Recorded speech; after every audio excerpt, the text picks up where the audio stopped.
Jodhpur honey trap मामले की mastermind पहले चोर थी। पति को पीटती परेशान होकर सुसाइड किया था। 1.5 साल पहले बॉयफ्रेंड के साथ शुरू की गैंग। चेन्नई की व्यापारी को किडनैप करवाकर हनी ट्रैप में फंसाने वाली मास्टरमाइंड लीला पहले चोर थी।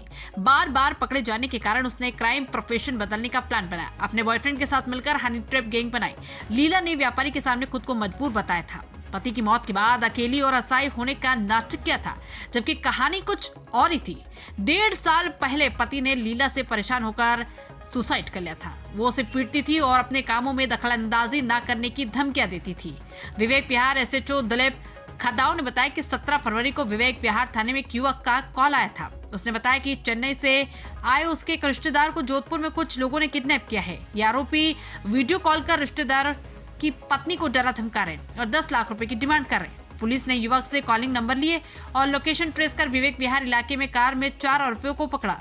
ये लोग पीड़ित के साथ कार में ही मारपीट कर रहे थे। पुलिस ने ही चेन्नई से आए व्यापारी को छुड़ाया। पुलिस ने इस मामले में गैंग की सरगना लीला उम्र 36 साल, पत्नी महेंद्र चौधरी निवासी जुझंडा, प्रहलाद उम्र 35 साल और मांगीलाल बिश्नोई निवासी खेतासर ओसिया, सुभाष चंद्र 29 साल निवासी नौखड़ा भाटियान और रविंद्रनाथ और प्रवीण उम्र 27 साल निवासी गठिया पुलिस थाना गोटन को गिरफ्तार किया। एसएचओ दिलीप खदाव ने बताया कि पूछताछ में सामने आया कि लीला पिछले 4 साल से प्रवीण के संपर्क में थी। इसके चलते उसका पति महेंद्र चौधरी काफी परेशान रहता था। उसने लीला को कई बार समझाया था कि क्राइम का रास्ता छोड़ दे, लेकिन वो नहीं मानी। पुलिस की पूछताछ में सामने आया कि लीला कई बार पति के साथ मारपीट भी कर चुकी थी। उसने पति से तलाक लेने की बात भी कही थी। इसके बाद तलाक देने के एवज में लीला ने पति महेंद्र से 5 लाख रुपए और एक बोलेरो गाड़ी ले ली थी।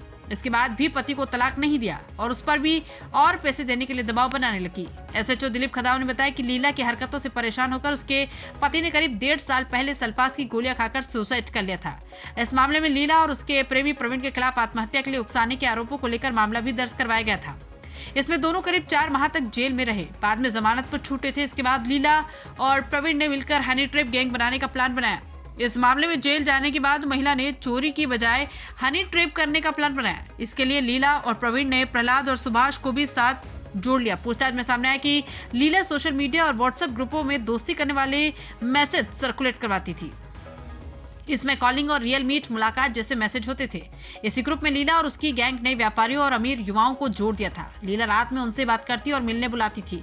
इसके झांसी में आया व्यक्ति मिलने पहुंचता तो गैंग मेंबर उसे किडनैप कर लेते और मारपीट कर रुपयों की डिमांड करते थे।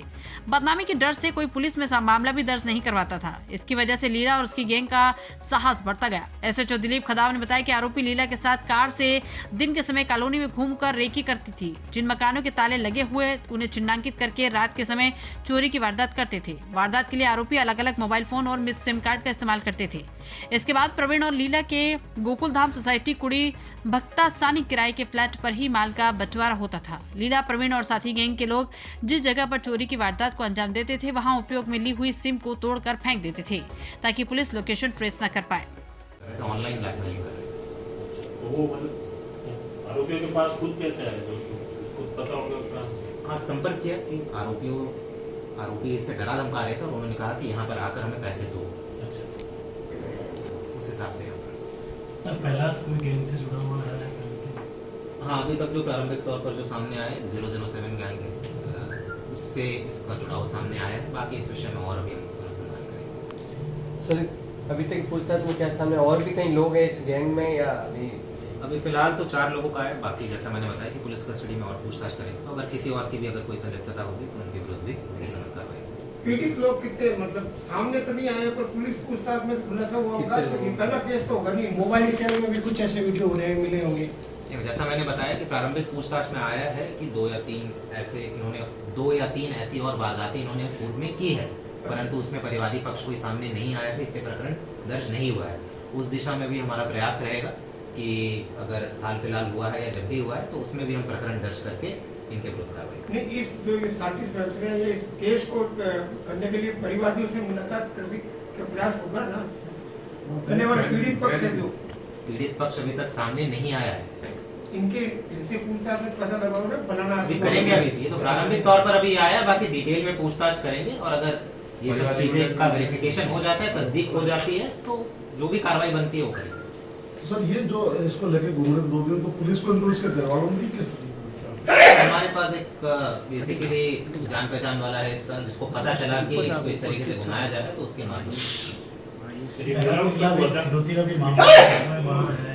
बिल्कुल, जैसा मैंने बताया है कि बड़ौदा गुजरात में 1 करोड़ की फिरौती मांगने का एक मुकदमा दर्ज हुआ था, जिसमें ये गिरफ्तार भी हुआ था और फिलहाल ये वहाँ से बेल पर है। तो इन सब केसेस में भी बेल कैंसिलेशन कराने की हम प्रक्रिया करेंगे कि बेल पर आने के बाद अगर कोई इस तरह की गतिविधि करे तो बेल कैंसिलेशन का प्रोविजन है, तो हम वहाँ की पुलिस को भी सूचित करेंगे ताकि उन केसेस में भविष्य में से ऐसे अपराधियों को बेल ना मिले।